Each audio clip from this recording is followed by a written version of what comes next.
He raised his glass and smiled that crooked smile he's had since middle school, the one that always meant trouble for someone else. "To my baby brother," he said loudly, eyes gleaming, "the family disgrace who finally finished one of his 3 degrees." Laughter. Real, loud, from both sides of the table. Dad chuckled behind his napkin. Mom looked away like she didn't hear.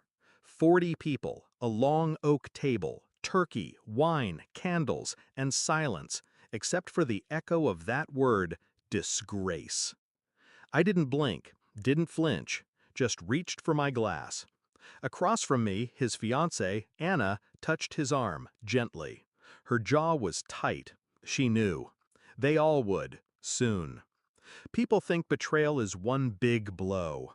They're wrong. It's soft, slow, a whisper that turns into rot. I used to worship Mark, my older brother, the golden child, varsity letters, Ivy League, perfect teeth and perfect timing.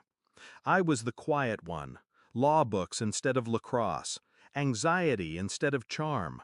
He told me I thought too much, that no one liked to know it all.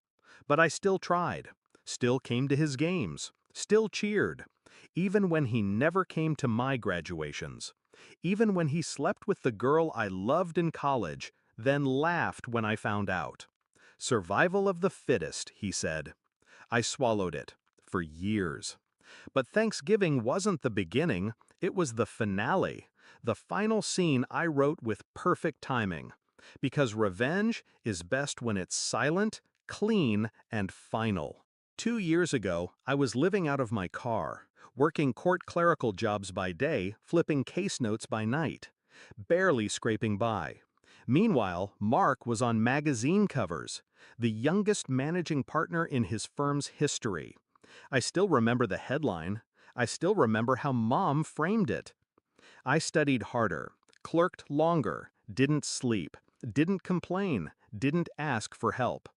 3 failed bar attempts, then a 4th, then silence, until I passed, quietly. Then came the grind, public defense, pro bono cases, late nights with cold coffee and murder files. No one noticed, until someone did. Judge Keller. She saw what no one in my family had the patience to look for: control, precision, obsession with detail. 6 months later, I was on her short list for a federal clerkship. Mark didn't know. No one did. I didn't want applause. I wanted to earn it while they were still laughing. The clerkship led to my recommendation, and 2 months ago, my name landed on the president's desk. 1 interview, 1 vote, 1 signature. Just one more formality before my life changed. Which brings us back to Thanksgiving, to the moment Mark mocked me. To Anna, his fiancée, whom I hadn't seen since the announcement, shifting uncomfortably in her seat. She looked beautiful and nervous. She knew it was coming. I'd told her a week earlier, over coffee. She didn't believe me at first, until I showed her the letter, signed, stamped, official. I waited until dessert, then I stood, slow, calm, glass in hand. "I do have some news," I said, voice steady. Mark smirked. "Please tell us it's not another online course." More laughter. Anna didn't laugh. "Last week," I said, "I received confirmation that I've been appointed to the United States District Court." Silence. Cold and sudden. A spoon dropped. Then Anna, God bless her, turned to me and said, loud and clear, "Congratulations, Your Honor."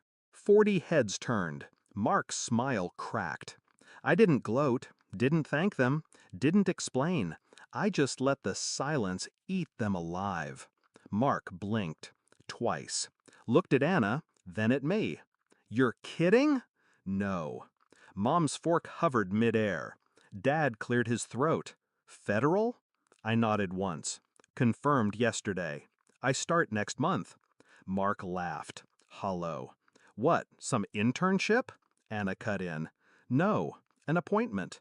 He looked like someone had just slapped him. You? He whispered. Yes, I said, slowly, savoring the word. Me. I left before they finished dessert. Walked out with my coat over my shoulder, calm and clean. No yelling, no chaos. Just the truth. The one they never saw coming. Mark texted me the next morning. You could have told us. I didn't reply, because telling them wouldn't have mattered. They never heard me anyway. The news hit the local papers 2 days later. Photo, title, swearing-in ceremony. I didn't invite them, but Anna came. She stood in the back, hands folded, eyes proud. I heard she left him the week after. Sometimes revenge doesn't need fire. Sometimes it just needs silence, patience, and a room full of people who once laughed at you. And one title they can never take back: your honor.